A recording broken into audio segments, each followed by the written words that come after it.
This lecture focuses on the concepts of whiteness in America in the early part of history. And we're not going to talk so much about sociological interpretations of whiteness, whereas many people today have brought up concepts of whiteness being the dominant Western European culture. And people, regardless of skin color, can sometimes be referred to as white based on the way that they act, opposed to somebody who may act in a different way that's not indicative of Western European traditional culture. We're going to refer to whiteness as the status of superiority over others. And it's not the superiority that is truthfully superior.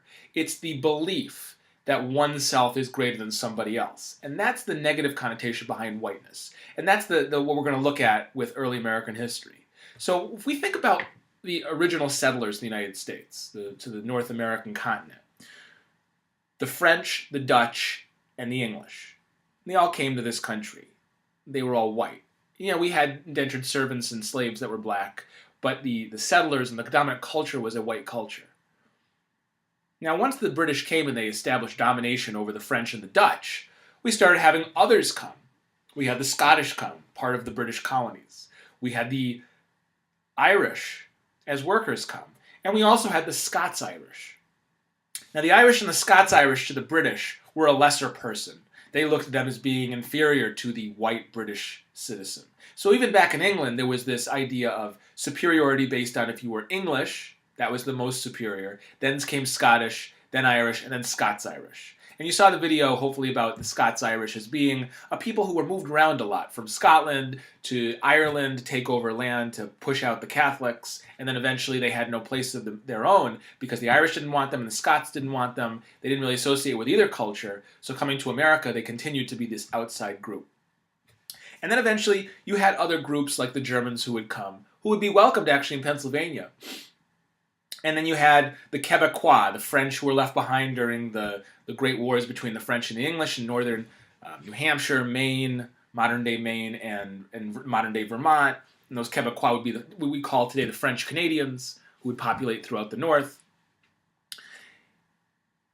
And what you have to understand is that people didn't worry about skin colors being indicative of your status. It was based on where you came from. So although, if I would ask you the question, was America very diverse in the beginning? Well, if you talk to a sociologist looking at simply race, no, America was not very diverse. Slaves were the only real minority.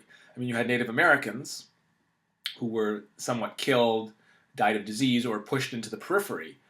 But overall, it wasn't a very racially diverse nation. But if you talk about ethnicity and you talk about status based on how the British viewed others, yes, there was great diversity.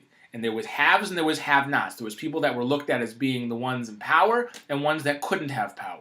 The ones who were in the eastern seaboard who had all the money, the British, and then pushed further the Scottish and the Germans who were more in the farmlands. And then out in the countryside and into the mountains, you had the Scots-Irish who couldn't find a place in our society. So as we talk about whiteness in America, I'm not only going to look at race, I'm also going to look at this idea of political whiteness, of how the British interpreted other people. So when we think of political whiteness, we have to think about how political parties ended up taking on that moniker of whiteness. So on the one hand, you had the British. And the British, the English, who settled America, and the people who came that really supported their perspective, their way of life, which became this conservative Federalist Party. And the Federalists, who would eventually become National Republicans, Whigs, and eventually the modern Republican Party, were all about tradition. They were about fighting for what they believe is right. But in essence, it's the rights of white labor. It's the rights of white civilization. Not necessarily white-skinned people, but they wanted to preserve this Western culture that was being eroded perhaps by large immigration, multiple religions, the Catholics, who were not really as much part of Western culture as much as Southern European culture and Eastern European culture. So what you end up having is this union a very strange union of people who believe that America should be for Americans, so they're nativist. Eventually they formed the Native American Party, which sounds sort of weird, but that's the know-nothings, the people who don't want immigration. because they believed that America should stay this Western civilization, and that if we have multiple immigrants coming from all over Europe, it's going to sort of water that down and also take away white labor. And then the people who support white labor also are against slavery because they believe that white people should have these jobs. So some of these abolitionists who are against slavery, they're not necessarily looking at slaves as being equal to whites. They're saying that slavery is an injustice, so you have this religious element of abolitionists, but others who are saying slavery takes away my job, because if slaves are doing the work, then I don't have a job. Rich plantation owners are taking all of that money, and me as the average worker in the South, I can't get anything. So you had all these different groups forming into this conservative Federalist Party who is for preserving the way of Western Europe. And on the other hand, you had, I'm not going to use the word liberal because we're not talking about people who are like a modern liberal. We're not talking about environmental conscious, people who are for pro-choice. We're talking more of populist. When I say populist, people. So that every average person can be part of government. So when we think of this union of what I would refer to as minorities, they actually represented the majority, as most minorities end up representing over time. This majority, the people who were not feeling like they were represented, who felt like the elites were telling them how to live and what to do and that their opinions didn't matter, they unite with the immigrants who are also put in that same situation, that they're felt like outsiders. And they're put in a situation with Catholics who are also felt like outsiders, that they don't belong to the traditional Western Protestant style of British life, this Western culture, this whiteness. So when we think of political whiteness, we have to accept the fact that although everybody was white, with the exception of some free blacks, Native Americans, and slaves, diversity did exist, and diversity was very clear. If you were from a certain country, you were not treated the same as if you were British, and you were born in America from a British family. And depending on what percentage of your family was from England or from France or Holland, which those people were considered to be a higher class compared to Germans sort of in the middle, and then the Scots-Irish at the bottom, with eventually Italians and the Irish being the lower class. Race does almost become like the same as this social construction of whiteness. So although everybody's white, they're still treated differently based on where they come from. When we talk about racial whiteness, when we talk about actual skin color, race, there is this general feeling of the majority of white people in America, the racially white people, that they are superior to blacks and to Native Americans. And it's not so much, it's very quick for us to jump and say, everybody was racist and this is unacceptable and they should have known better. It was a commonly held belief, scientifically by many scientists, that there was differences physiognomically, in the physiological differences between blacks, Native Americans, Asians, and whites. This was written in textbooks. This was taught in schools to a certain extent. And there was also a belief that, that whites were more godly because the perception was Jesus was white and religion was about preserving the white way of life.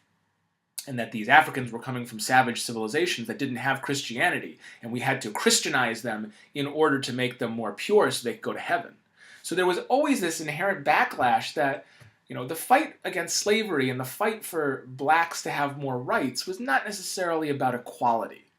I mean, the Emancipation Proclamation does not grant equality. It ends slavery. And then when you get to the point of even ending slavery, the 13th Amendment, does not grant equality.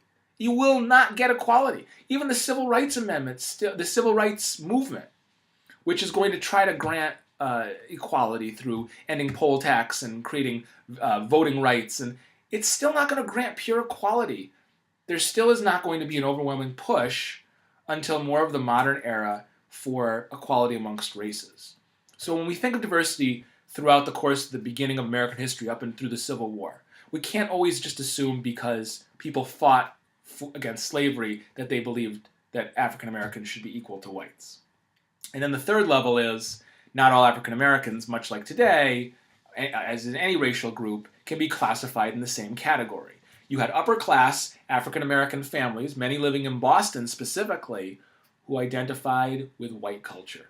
They identified with high levels of education, being part of a business class or an elite class within an African American community, but also integrated with other upper class whites who were in the same types of fields.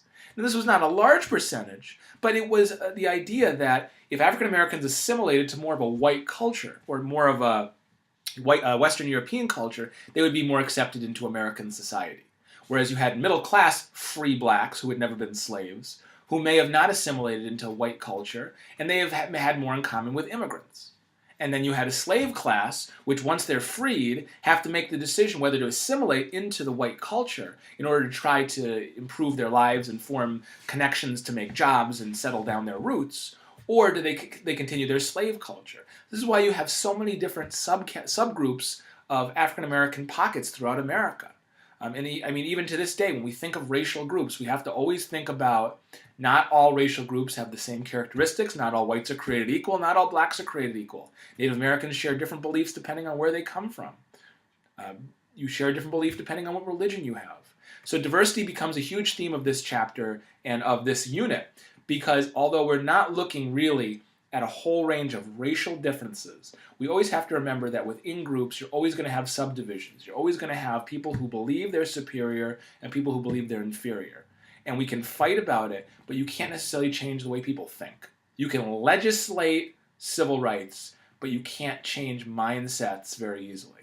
And that's going to be a challenge of the 1860s all the way to the civil rights, in order to get enough people to realize that the laws themselves are not going to improve the way of life for African Americans. People have to change the way they think in order to improve the way of life for African Americans.